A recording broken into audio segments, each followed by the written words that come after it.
82% of you guys are currently not subscribed, and in all honesty, that success rate is looking very bleak. So if you don't mind liking the video as well as subscribing if you are new to the channel, that would be absolutely fantastic, as I'm trying to hit 30k by the end of this year.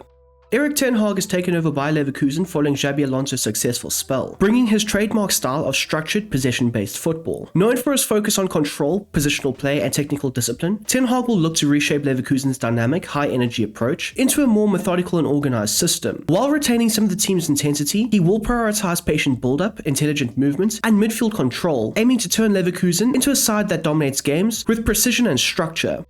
Now, his first major change at Bayer Leverkusen will be transitioning the team from Xabi Alonso's well-drilled 3-4-2-1 system into his preferred 4-2-3-1 formation, and this structure has been central to the Dutch manager's footballing philosophy. The 4-2-3-1 provides a balanced framework both in and out of possession, giving Ten Hag the tactical versatility that he demands across the different phases of play. In possession, the system offers fluid build-up from the back, with two centre-backs and a double pivot, offering passing options to progress the ball through the thirds. And the two deeper-lying midfield players are vital to Erik Ten Hag's approach. The one player will look to stay further back and protect the defense, whilst also looking to recycle possession adequately, whilst the other midfield player will look to push forward and add numerical supports to the midfield, and of course push even further forward and add to the attack. Now, both of these players can look to alternate roles successfully throughout the course of a game, which can keep the opposition on the back foot. This structure enables positional rotations and allows fullbacks to either overlap or underlap depending on the situation. Now, further up the field, the three attacking midfielders, especially the number 10, will play key creative roles to the side. Ten Hag prefers this setup because it grants him a central playmaker who can float between the lines, dictate tempo, and link play with the wingers and striker. The two wider attacking midfielders can also be classified as wingers, and they'll look to stretch the play and generate 1v1 opportunities against the opposing fullbacks. And in these specific situations, they can look to drive along the touchline and whip in across, or they could look to cut inside and create shot opportunities for themselves. Now, in terms of the lone striker, he will be expected to be very mobile, and will be allowed to drop deep to help link up play, or possibly make penetrative runs behind the opposition's defense. Ten Hag's commitment to control, positional discipline, and aggressive pressing is all rooted to the 4-2-3-1 system. It reflects his desire for a proactive side, one that dominates possession, presses high when out of it, and uses structured build-up to dismantle opposition defenses. Adapting Leverkusen to this style of play will take time, but it's a shift that perfectly aligns with Erik Ten Hag's footballing philosophy.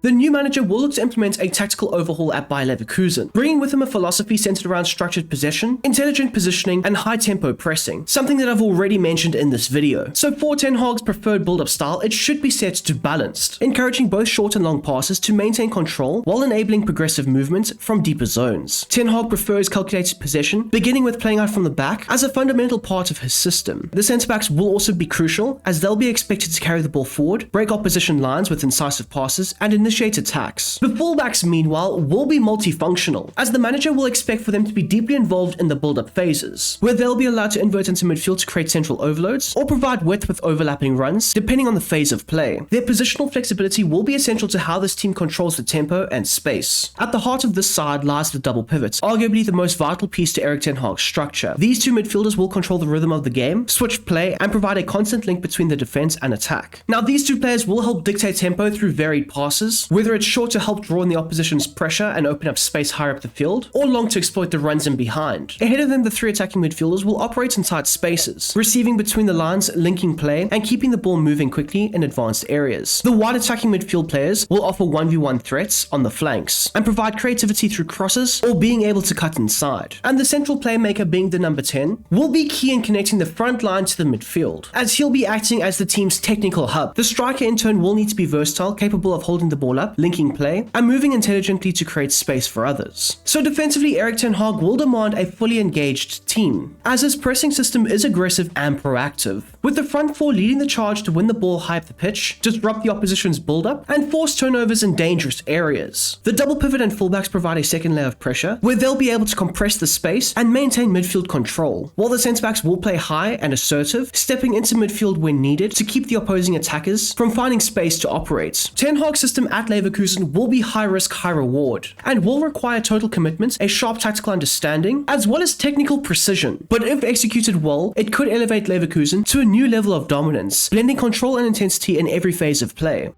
The goalkeeper under Erik ten Hag will play a crucial role in initiating the build-up from the back, acting as the first line of attack as well as the last line of defense. And in my opinion, Kovar is expected to be the first choice goalkeeper, ahead of club captain Fredeki, and this is largely due to his suitability to Erik ten Hag's preferences for the man between the sticks. Deployed as a sweeper keeper, Kovar's composure and vision on the ball make him ideal for the system that demands short, controlled distribution into the backline or midfield to start attacking moves. However, Kovar won't just be limited to short passing, and he will also be given the license to play long direct balls when the opportunities arise, as this could potentially lead to transition opportunities opening up for the attackers. This dual capability to build patiently or go direct adds a layer of unpredictability to Leverkusen's play. Equally important is Kovar's shot stopping ability. He has a proven knack for producing key saves in high pressure moments, which will be vital to a side that often plays with a high line and commits players forward. The central defensive partnership of Piero Nkapie and Edmond Tapsoba will likely form the foundations for ten Hag's new look Bayer Leverkusen's side, with Beloshin serving as a reliable backup option.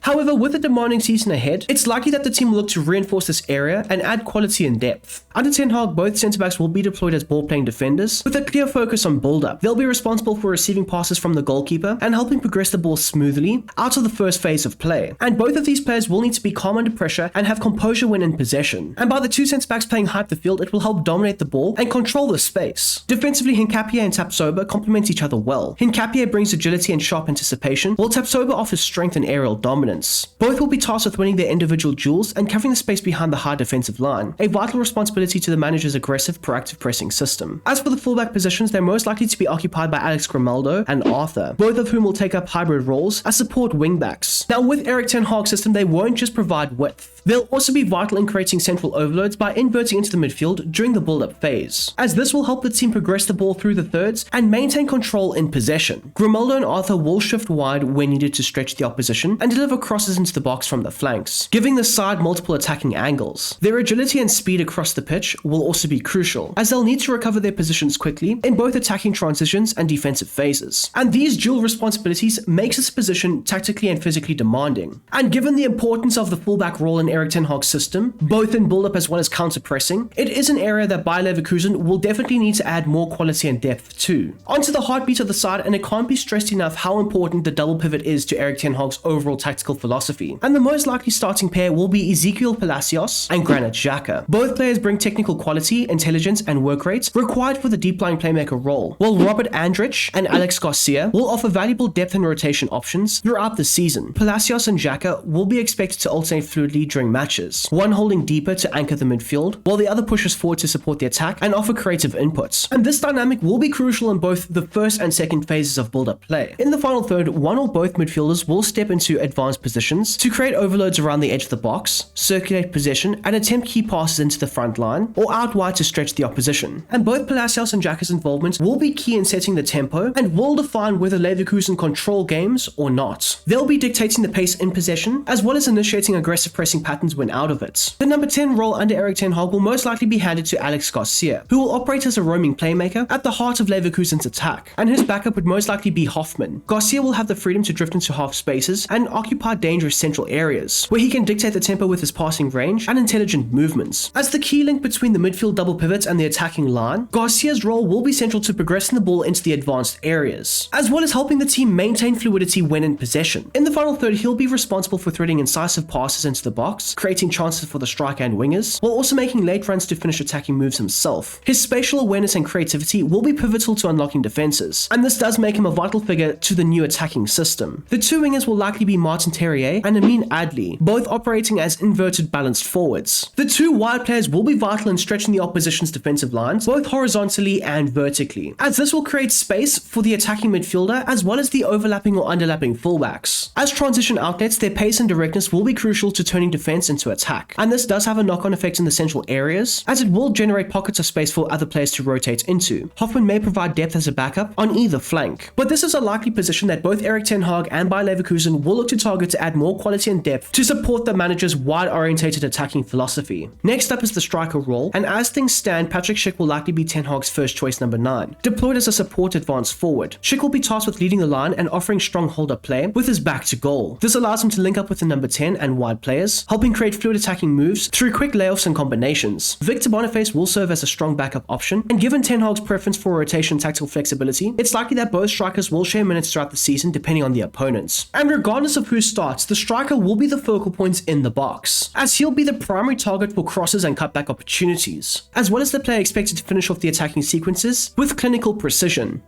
To end off the video, I am going to run through a few players that you can look to sign for your Erik ten Hag Bayer Leverkusen career mode. Now, these are players that have been linked with a move to the club in real life. So we'll start off at the back with the man between the sticks, and Mark Flecken from Brentford has been heavily linked with a move to Leverkusen. And it is looking likely that this deal could be done to help challenge both Kovar and Radecki for that number 1 position. And in my honest opinion, I think this is a fantastic move for both the club and the player. For the centre-back area of the team, we do know that it is quite limited with the sale of Jonathan Tah, and possibly Kosonu could be out the door over the next few months. So reinvesting some of that money into key quality options could be the best way for Leverkusen. Now, according to multiple reports, the team have already signed Tim Owerman and they're looking to loan him out. But a player who I think would definitely fit into the system and add another quality left-footed option to the back line is Nauf Agurd. So he could be a potential player that you could sign as a backup option for Hincapie. Now, as mentioned throughout the course of this video, the defensive midfield position is a key area for the side. And yes, there is the backup options of Andrich as well as Alex Garcia, but you would need more quality. Do not heavily rely on Alex Garcia dropping from that number 10 role into the deeper midfield areas. And Jashari from Club Brugge has had a fantastic season in Belgium and does have quite a few teams looking at him throughout Europe. But I do have a sneaking suspicion that Bayer Leverkusen might look to execute a deal with Club Brugge. Now, there are quite a few winger options, but I think one that just fits so perfectly is Erik ten Hag going back to Manchester United and getting Alejandro Garnacho, who has also been linked with a move to Napoli, yes, but I think because Erik ten Hag found so much success with Garnacho in his side at Manchester United, he could be tempted to bring the young Argentine winger with him to his new team. And I definitely think Bayer Leverkusen would be signing a fantastic young talent that could possibly be the superstar of their team in the future. Also, keep in mind that there have been reports stating that Ten Hag is also looking at potentially re-signing Antony